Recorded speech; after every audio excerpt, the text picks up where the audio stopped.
चिंतन क्या होता है, चिंतन किसे कहते हैं और चिंतन कितने प्रकार का होता है, ये अपने को ध्यान में रखना है। यहां पर सबसे पहले नंबर पर बात आती है दोस्तों, चिंतन होता क्या है। मित्रों, जीवन के अंदर जो कुछ भी हम करते हैं वो क्या होता है, काम होता है। जो कुछ भी हमारे द्वारा किया जाता है वो क्या होता है, काम होता है। और काम जो है ये जब तक पूरा नहीं होता तब तक हमें क्या लगता है, समस्या लगता है। कोई भी काम हो, खाना पीना, चलना बैठना, सोना उठना, A to Z, जितने भी संसार में काम होते हैं वे सभी अपने आप में क्या होते हैं, समस्या होते हैं। कब तक, जब तक वो पूरे नहीं हो जाते। चाहे हम खुद के लिए ही करते हैं, अरे अभी तक तो मैंने खाना ही नहीं खाया, पड़ोसी के लिए थोड़ी खाएंगे, फिर भी अपने को जोर आता है। अभी तक तो मैंने कपड़े नहीं धोए, कुछ लोगों को छोड़ दिया जाए तो अधिकतर खुद के ही धोते हैं। उसके बावजूद भी क्या आता है, जोर आता है। अभी तक तो मैंने खाना नहीं बनाया। वहां पर भी सोच सकते हैं कि मैक्सिमम लोगों के लिए बनाते हैं, खुद तो कम ही खाने वाला होता बनाने वाला, वाली कहें तो ज्यादा अच्छा है ना।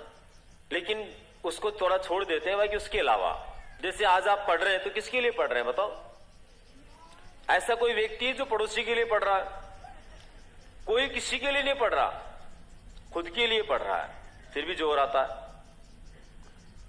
क्योंकि काम जितने भी है दोस्तों समाज में, वो सब अपने आप में क्या है, एक समस्या है, प्रॉब्लम है। एवरी वर्क अपने आप में क्या है, प्रॉब्लम के रूप में है। चाहे कोई सा भी काम हो, किसी भी तरह के काम को देख लो आप। अच्छा, जब काम समस्या है तो इसका मतलब समस्या के समय व्यक्ति उसका क्या चाहता है, समाधान चाहता है।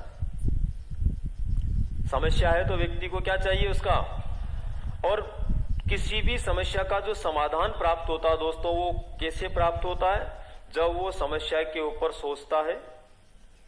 तो समस्या के ऊपर आदमी को क्या करना पड़ता है, सोचना पड़ता है, समस्या को समझना पड़ता है और समस्या के ऊपर विचारना पड़ता है।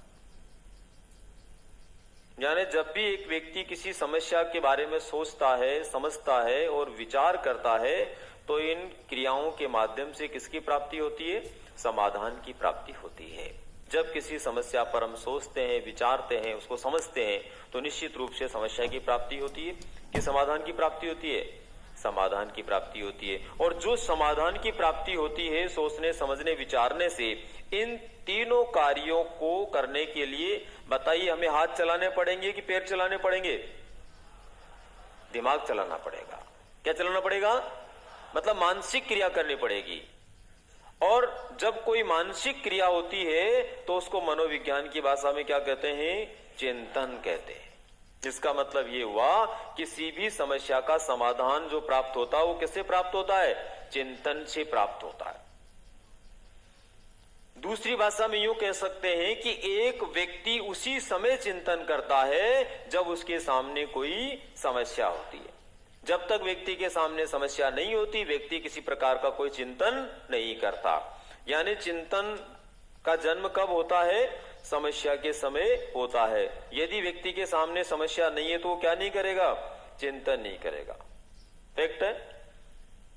अब किस तरह से व्यक्ति चिंतन